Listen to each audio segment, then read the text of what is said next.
Mientras nosotros nos preparamos también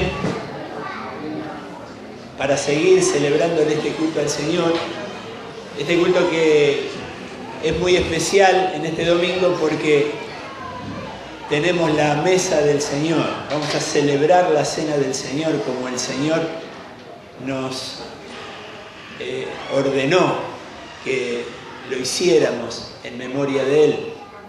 Así que en esta noche, muy especialmente, vamos a hacerlo. Vamos a celebrar y a recordar el pacto, el nuevo pacto que el Señor hizo con nosotros. Estamos hablando de cosas nuevas, de odres nuevos, de vino nuevo, y vamos a recordar también que esta cena de la cual hoy vamos a participar es el nuevo pacto.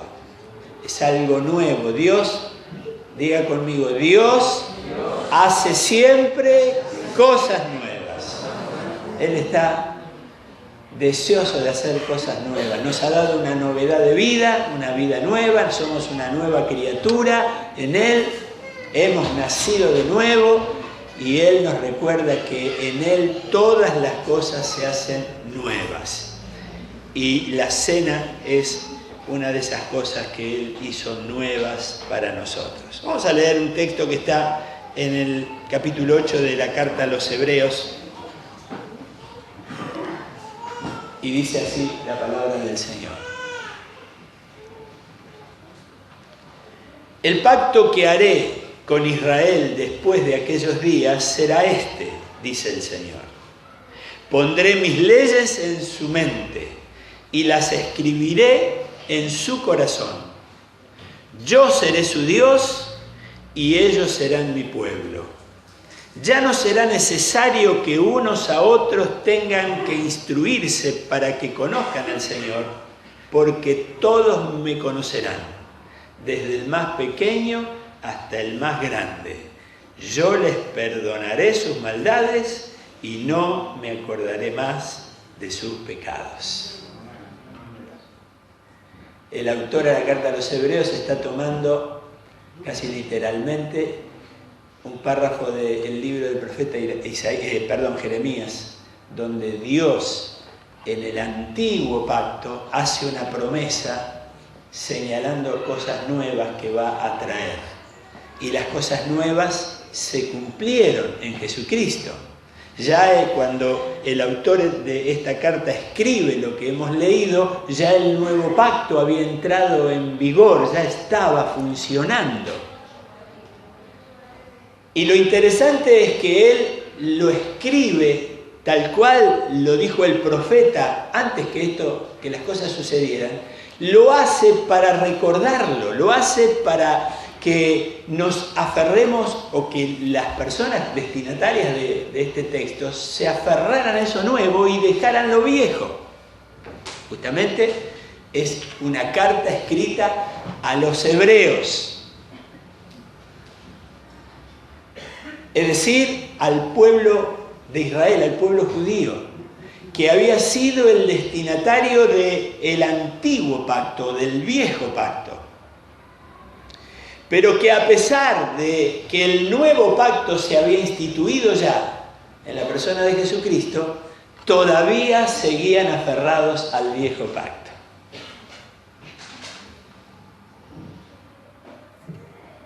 No sé, pero creo que a todos nos pasa que tenemos dificultad para dejar algo que conocemos, algo, aunque sea viejo, pero que está ya más o menos manejado por nosotros, dejarlo y aferrarnos a algo nuevo. A todos nos cuesta. ¿Es así o no? ¿O será que yo me estoy poniendo un poco viejo? A todos nos cuesta que lo viejo lo consideremos como que ya no... Dejémoslo de lado. Hay algo mejor, algo nuevo. Sin duda que cuando Dios da el viejo pacto, el antiguo pacto, y luego viene el nuevo pacto en Jesucristo, este nuevo pacto es mejor. Claro que sí. Pero sin embargo, a esta gente del pueblo de Israel le costó mucho. Y aún le cuesta. Porque sabemos muy bien que la religión judía todavía está aferrado al viejo pacto y no acepta el nuevo. Nosotros estamos hablando de odres viejos y de odres nuevos. Y es bueno que hagamos este trasfondo, ¿no es cierto?, que nos coloca en esta situación. Nos cuesta dejar cosas viejas, nos cuesta cambiar. Es una resistencia que naturalmente todos tenemos. Pero qué bueno que también sepamos y entendamos que lo viejo que nosotros hoy abrazamos, alguna vez también fue nuevo para nosotros. Y que con el paso del tiempo, las realidades que nos rodean, los cambios que han sucedido a nuestro alrededor, exigen que renovemos ciertas cosas para actualizarnos. Yo hablaba con Ezequiel, porque él estaba pidiendo consejo porque quiero cambiar mi computadora, hace qué sé yo cuántos años que la tengo y la conozco, ya que me digan que te vamos a poner el Windows 10, yo no sé cómo lo manejo, porque me aferro a lo que conozco, pero en un programa nuevo va a tener muchas más aplicaciones, muchas más cosas para avanzar, pero uno se aferra a lo viejo, porque eso viejo o alguna vez fue nuevo, fue una novedad para mí tener una computadora en casa.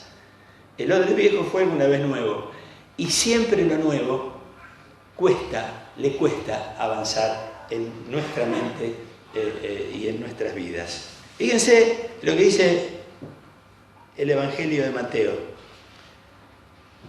Pasaje que a veces no está bien interpretado. Dice, desde los días de Juan el Bautista hasta ahora, dice el texto, el reino de los cielos ha venido avanzando contra viento y marea. Otra versión dice, desde que Juan el Bautista comenzó a predicar hasta ahora, el reino de Dios avanza a pesar de sus enemigos. Lo nuevo de Dios era establecer ya no hablar del reino de Dios en los cielos, sino que el reino de Dios venía a los hombres. Jesús dijo, el reino de Dios se ha acercado a ustedes y el rey de ese reino está entre ustedes. Pero a la gente le costó aceptarlo, por eso Mateo dice que desde que Juan el Bautista comenzó a ser el que abriera el camino para que el reino avanzara y se estableciera entre los hombres, sufre mucha violencia, sufre mucha oposición.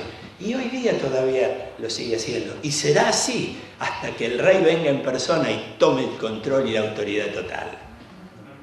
Gracias por su entusiasmo. El reino de Dios se abre a la fuerza. Se abre a pesar de no ser reconocido. Sí, lo bueno que tiene lo nuevo, lo tiene. A pesar de que yo no lo reconozca y me aferre con lo viejo, pero lo bueno está. El reino de Dios avanza, se abre paso por muchas luchas hasta que llegará el día que será completamente establecido entre nosotros. Y yo no sé si demasiado, tal vez resulta redundante, pero enfocarme en este asunto de ver lo nuevo del Señor y dejar de lado cosas viejas, sobre todo pensando en el aniversario, el cincuentenario que ya lo tenemos encima de la iglesia, ¿no es cierto? 50 años, donde con tantas maneras el Señor nos ha bendecido y hemos caminado con la gracia de Dios, pero 50 años que también nos dicen, no podemos actuar, no podemos pensar, no podemos seguir haciendo cosas como las hacíamos 50 años atrás, es necesario un cambio. Y esto es así, esta necesidad es así porque hay aún personas que empezaron la iglesia hace 50 años atrás. O sea que alguno puede pensar, pero ¿cómo vamos a dejar cosas que esta gente buena que empezó la iglesia y que nos trajo hasta acá, vamos a cambiarlas? Y bueno, a veces son necesarias cambiar. Y la necesidad de hacerlo es una exigencia de este tiempo y siempre el Señor nos va proponiendo cosas nuevas. El año de la oportunidad, dijimos. ¿Y cuál es la oportunidad? Bueno, muchas oportunidades podemos tener delante, pero una de ellas es dejar que el Señor nos dé una visión nueva de lo que debe ser una congregación, una iglesia en este tiempo. ¿Cuántos están conmigo? Gloria a Dios, gracias. Hay un problema en cambiar, hay un problema, nos cuesta mucho. Hay muchos ejemplos en la Biblia, pero qué mejor que el ejemplo del pueblo de Israel. El pueblo de Israel que nace y se forma a partir de un hombre y una relación con el Señor y una promesa que recibe. Haré de ti una nación grande. Y era un hombre anciano y era con una esposa estéril. Sin embargo, Dios, porque a Dios le gusta actuar así, le gusta llamar lo que no es para mostrar su gloria y avergonzar a aquello que se cree algo. Así actúa el Señor. Un hombre viejo, una mujer estéril, vieja también, y a ellos le dice, haré de ti una nación grande. Y la promesa se cumplió, como ya sabemos, y ese hombre tuvo hijos y sus hijos y sus generaciones llegaron a formar una gran nación que estuvo 400 años en esclavitud, se formó en la esclavitud, un pueblo que se formó como esclavo, 400 años, 10 generaciones de esclavos. Y conforme también a la promesa y a la profecía del Señor, viene el día de la liberación y viene Moisés con el poder de Dios sobre él y libera al pueblo. Y salen de Egipto. Conocemos la historia. Salen del lugar de la esclavitud de Egipto. Dejan las tareas de esclavo que hacían y salen a la libertad, a una vida nueva, a un caminar libres. Ya no había capataces que les exigieran, que los castigaran, que los oprimieran, estaban libres. Eran simplemente, ahora tenían que seguir a un líder que Dios les había puesto con muchas señales, con muchas maravillas, con mucha autenticación de su liderazgo. Tenían que seguirlo a él. Pero ¿qué cosa? Porque en un ambiente de libertad, lejos del lugar y de las tareas de esclavo, su mente todavía reaccionaba y pensaba como esclavos. Porque cuando uno dice, y lo hemos conversado con algunos líderes, entonces, ¿qué tendremos que hacer nuevo, pastor, ya que usted habla tanto de cambios? Acá no se trata de que tenemos que hacer algo nuevo, por supuesto, cosas nuevas, pero se trata de que esa renovación primero tiene que empezar en el criterio, en la mentalidad. Porque la mente es el vientre donde se generan las acciones. Una mente que no ha sido renovada, una mente que se aferra a los criterios viejos, difícilmente pueda pensar acciones novedosas. La mente es lo primero que tiene que renovarse. Por eso el apóstol Pablo, cuando escribe a los romanos, y también lo dice escribiendo la carta a los Efesios, él dice, hermanos, no vivan según los criterios del tiempo presente, sino transfórmense, hay un cambio por medio de la renovación de la mente. Es lo primero, lo que más cuesta. Cambiar la manera de pensar, cambiar un criterio, una fortaleza mental que nos hace ver todo con un mismo cristal y en una misma dirección. Ellos eran libres, pero con mentes de esclavos. Y ante el primer problema, quisieron volver a la esclavitud. Ante la primera situación, le pasa a muchos creyentes nuevos, y entre nosotros hay muchos creyentes nuevos, que por ahí sienten la presencia del Señor, han experimentado la libertad en Cristo, tienen una vida nueva, el Señor los ha ayudado de muchas maneras, pero las dificultades van a venir. El Señor, cuando presentó la parábola del sembrador, Él habló que en los 4 terrenos que personifican, que ejemplifican a personas, por supuesto, a los 4 se les predicó el mismo evangelio, la misma semilla, pero no todos la recibieron.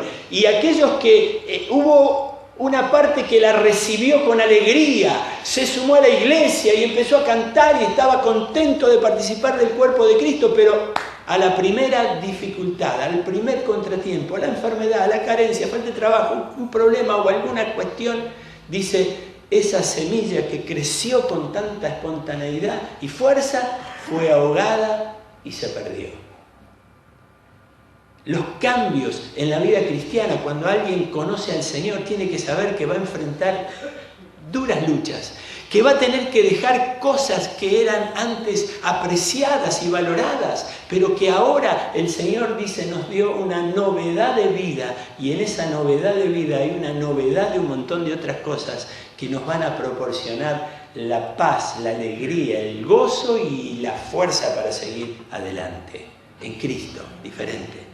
Por eso la necesidad de cambiar la mentalidad. Mis hermanos, nuestra oración en este tiempo, y pensando especialmente en el nivel pastoral y el liderazgo y en toda la iglesia, es: Señor, danos una mirada diferente, danos una visión de lo que tú quieres para este tiempo. Danos, Señor, esa fuerza, como hablábamos otros domingos, que viene de atrás, los más jóvenes, los más chicos, que tienen ya por una cuestión natural esa capacidad para ver lo nuevo de una manera más fácil que nosotros. Ayúdanos, Señor, para que juntos como iglesia podamos avanzar en el nuevo tiempo que te estás proponiendo. El problema es la transición. El problema es de lo nuevo, de lo viejo a lo nuevo. Y si seguimos con el ejemplo del pueblo de Israel en el desierto, vemos que en esa transición se perdió toda una generación. Porque hubo una generación que no vio lo que Dios estaba queriendo hacer y se aferró a lo viejo. Ante el primer problema querían volver a Egipto. Fíjense lo que decían, porque cuando no había comida, una situación que no había comida, no había la comida que ellos querían, dice: volvamos a Egipto, por lo menos allá nos daban ajos, cebollas de balde, dice, gratis. Y se olvidaban, porque es así la mente, como nos juega malas pasadas. La mente que no está bajo el control del Espíritu Santo nos juega malas pasadas, nos hace ver lo que queremos y nos oculta lo otro. Y nos engaña. Engañoso es el corazón más que cualquier otra cosa, dice la palabra de Dios. Y entonces ellos pensaban: por lo menos allá nos daban de balde, nos regalaban. Y la mente les ocultaba que para que le tiraran el hueso, como a un perro que le tiraban, tenían que trabajar como animales. Pero era eso más fácil de entender o aceptar que seguir adelante a pesar de las dificultades que había en el desierto. La transición. En esa transición solo 2 hombres entraron. Toda una generación se perdió. Solo 2 hombres que, aunque eran hombres grandes, ancianos, tuvieron mente de joven para entender lo que Dios quería hacer y se animaron a creer. Lo nuevo, mis hermanos, siempre va a exigirnos cosas nuevas. Ellos estuvieron 40 años en el desierto. En el desierto, en Egipto le tiraban, como ellos decían, la comida. En el desierto caía maná del cielo. Pero cuando llegaron a la tierra prometida, cuando cruzaron el Jordán y estaban a punto de empezar la conquista, dice que se reunió el pueblo y Josué celebró la Pascua con todos ellos, el pacto, porque Pascua es el pacto. Y dice que al otro día cesó el maná. Es que a veces Dios nos obliga a que cambiemos. Ellos estaban acostumbrados a salir de la carpa y juntar el maná y comerlo. Pero de repente al otro día de la celebración de la Pascua dice: cesó el maná. Miraban para arriba y no cayó nada. Dios nos obliga a veces a cambios. Y lo hace y teniendo sus medios. Nos saca de un trabajo, una enfermedad improviso, un conflicto que no pensábamos y que nos obliga a pararnos de otra manera frente a la situación.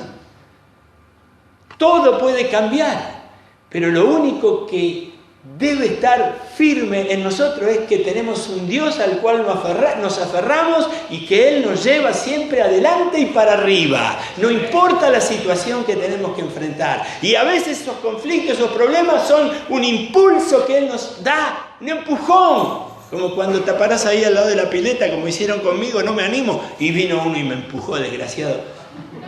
Y ahí aprendí a nadar. Es así. Cesó el maná, basta. Desde ese día, dice, empezaron a comer del fruto de la tierra. Se terminó la comida de esclavos que le daban en Egipto, se terminó el maná, pan de príncipes, dice el Salmo, que le daban Dios en el desierto, y ni bien entraron a la nueva tierra, cesó el maná. En la nueva tierra había que primero conquistarla, después había que sembrar, trabajar, sembrar y cosechar. ¡Qué cambio, mis hermanos!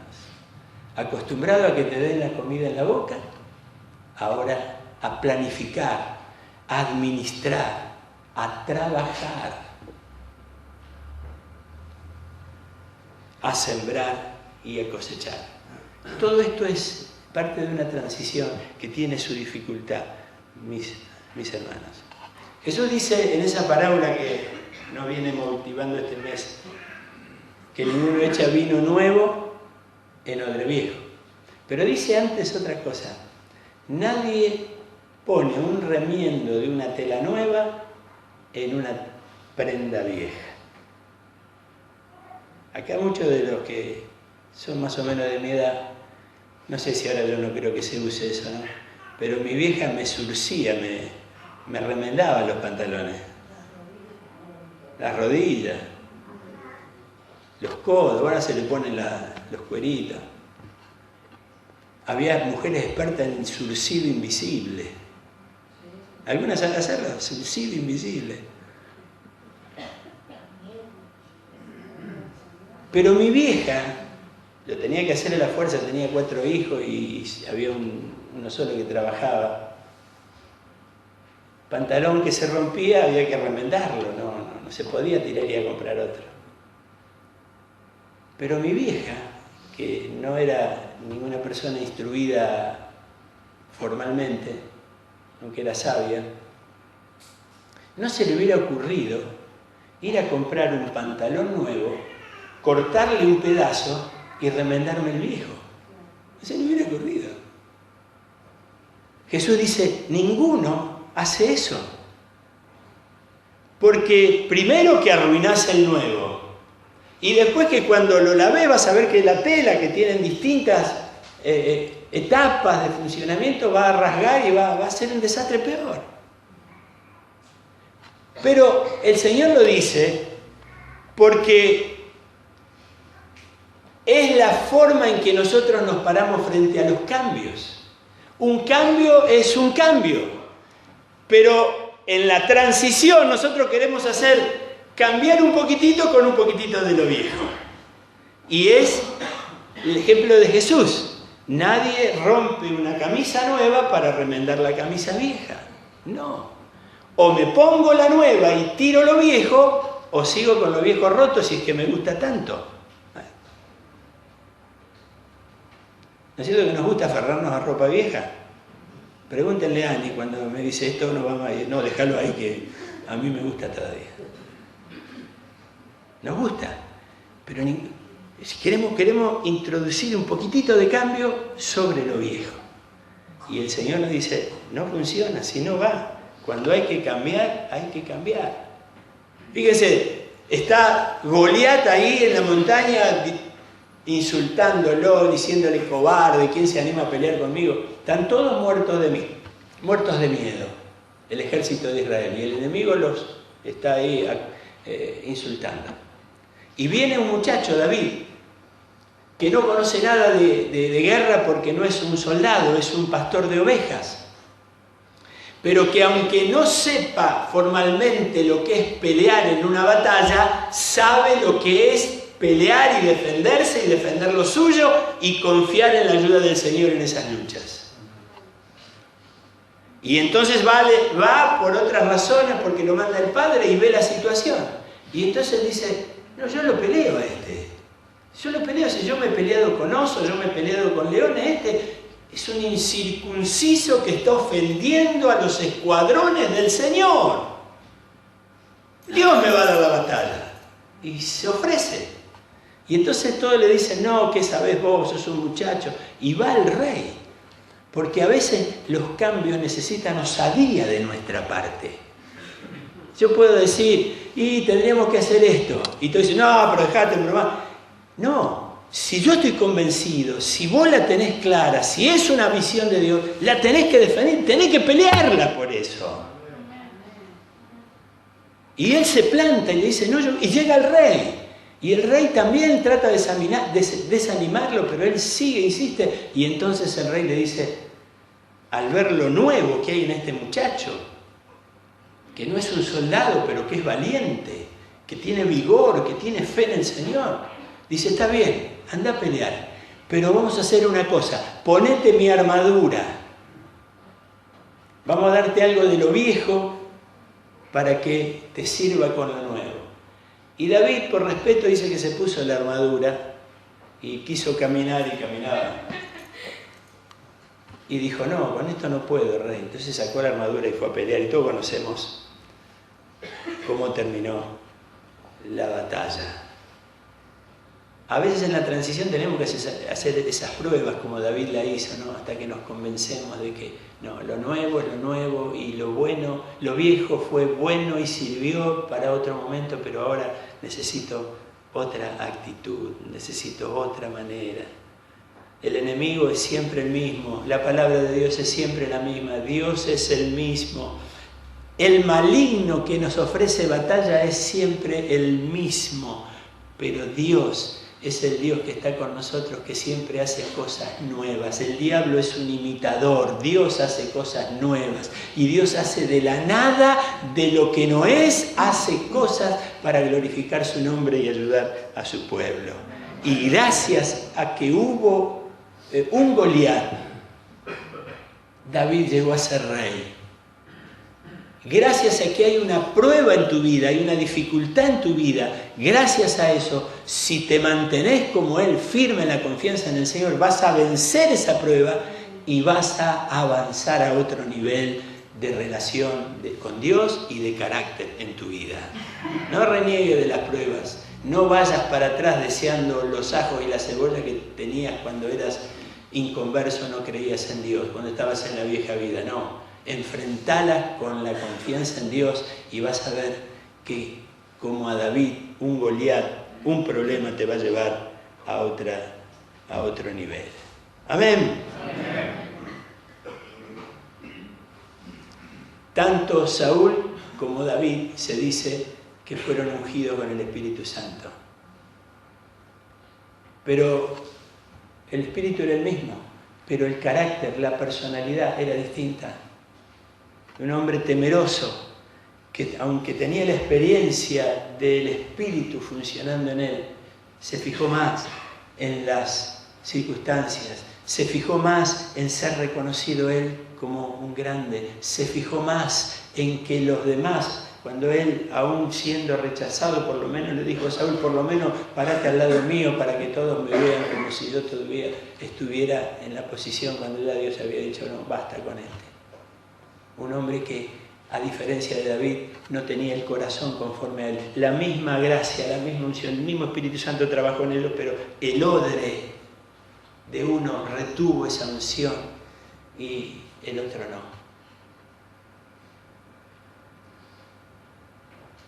Hay un problema en la transición, mis hermanos. En la transición podemos abortar el propósito de Dios en nuestra vida. No el propósito de Dios con la iglesia, no el propósito de Dios, por ejemplo, con el pueblo de Israel. Ese propósito no se abortó, pero se demoró 40 años. El propósito de Dios siempre se va a cumplir, pero puede ser que por no tener una mente renovada, una mente como la mente de Cristo, como se dice que el Espíritu nos da, podamos perdernos y ser un tropiezo para lo que el Señor quiere hacer en este tiempo. ¿Cuántos dicen amén? Amén. Eso es lo que quería decir en esta noche. Preparémonos, abramos nuestro corazón, que sea la gracia del Espíritu Santo la que primero haga esa obra en nosotros. ¿Y qué hacer? ¿Cómo vamos a hacer? Va a ir apareciendo delante nuestro, porque así es el Señor. Y vamos a tener ojos para ver la oportunidad cuando se presente. La cena del Señor es el nuevo pacto. Somos beneficiarios de un nuevo pacto. El pacto antiguo era la ley. En el desierto llegaron al monte, Moisés subió y se trajo los 10 mandamientos y todas las leyes. Y la orden era, el hombre que los cumpla vivirá por ella. Todos sabemos que no hubo forma en que alguno cumpliera la ley y el mandamiento de Dios. Pero era el pacto, ese era el compromiso. Moisés trajo la ley, se la presentó al pueblo y dijeron sí. Y ahí se celebró sacrificio y hubo sangre, porque sin sangre no hay pacto. Empezó a llover.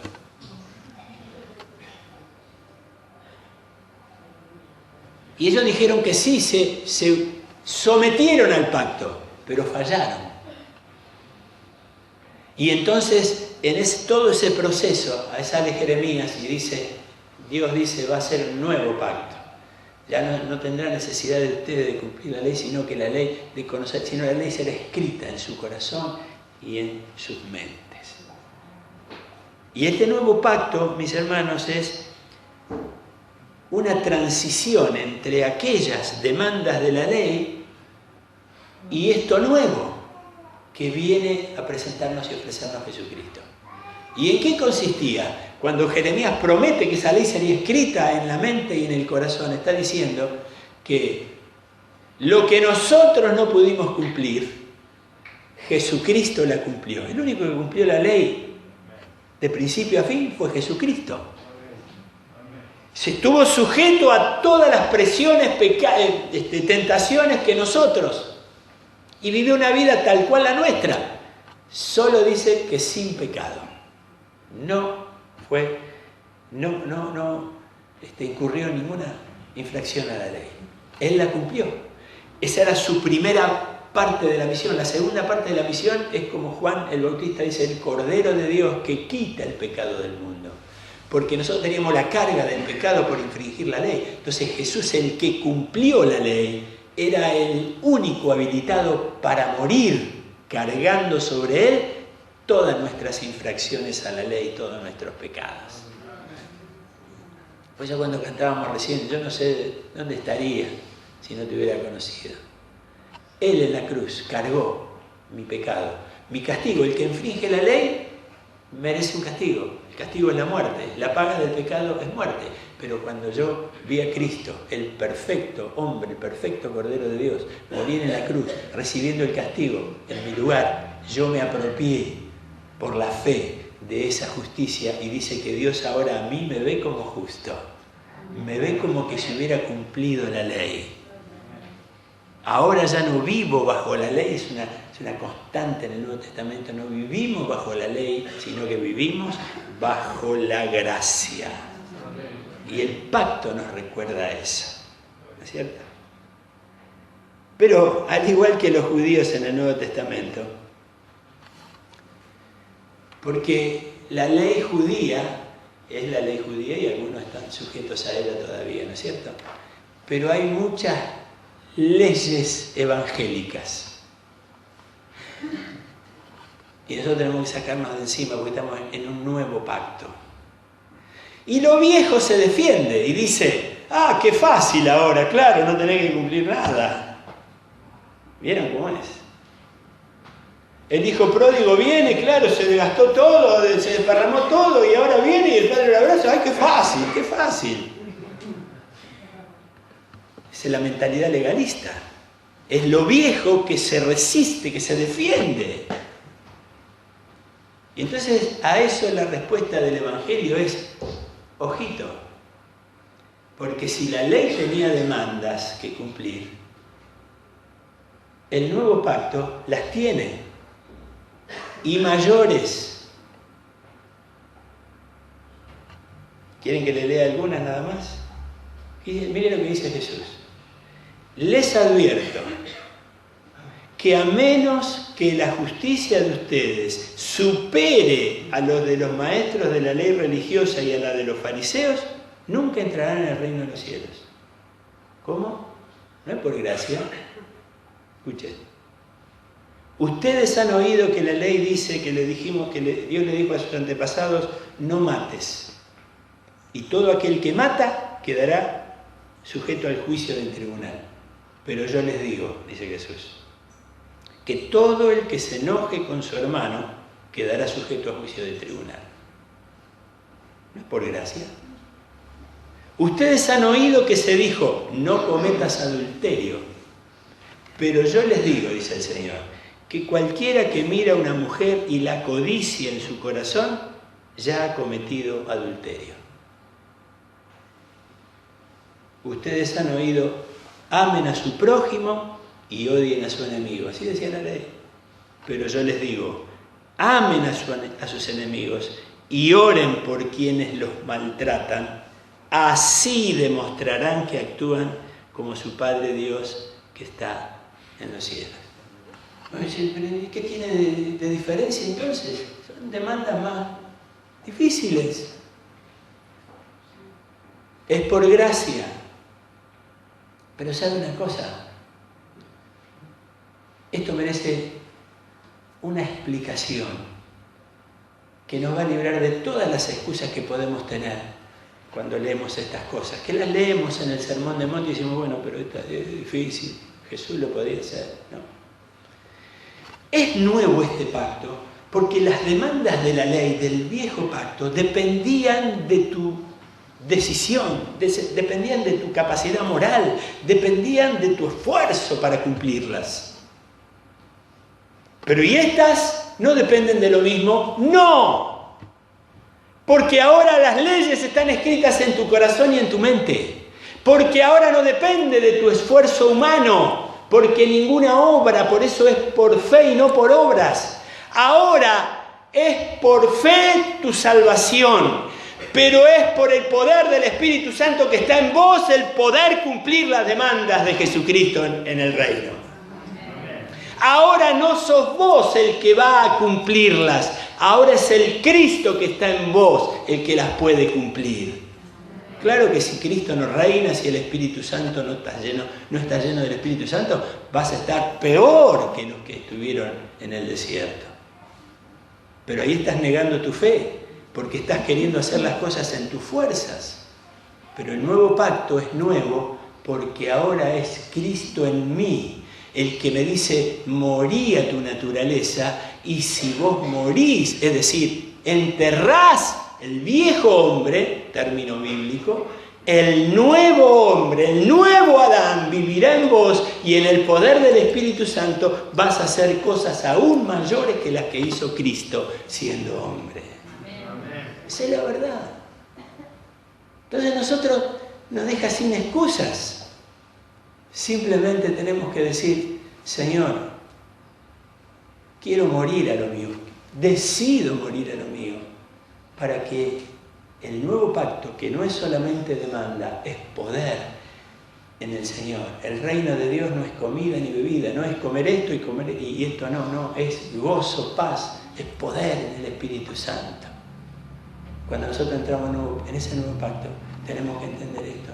Y cuando lo hagamos, y cuando disfrutemos de esa presencia, de esa vida de Dios en nosotros, vamos a experimentar verdaderamente lo que es el reino de Dios. No muchos lo experimentan. Y el pacto, la mesa del Señor que hoy vamos a celebrar. Yo voy a pedir a los hermanos que me van a ayudar, por favor, que se adelanten. Nos está recordando eso. Es un nuevo pacto. Es un nuevo pacto lleno de la gracia del Señor. Y la gracia del Señor es el Espíritu, su Espíritu, grabando en mi mente, en mi corazón, en mis criterios, cómo debo vivir y qué es lo que Dios quiere. Y no tengo que andar leyendo el reglamento, si esto se hace o no se hace, porque el Espíritu Santo en mí me va a dar la capacidad, el poder para vivir una vida agradando al Señor. Amén.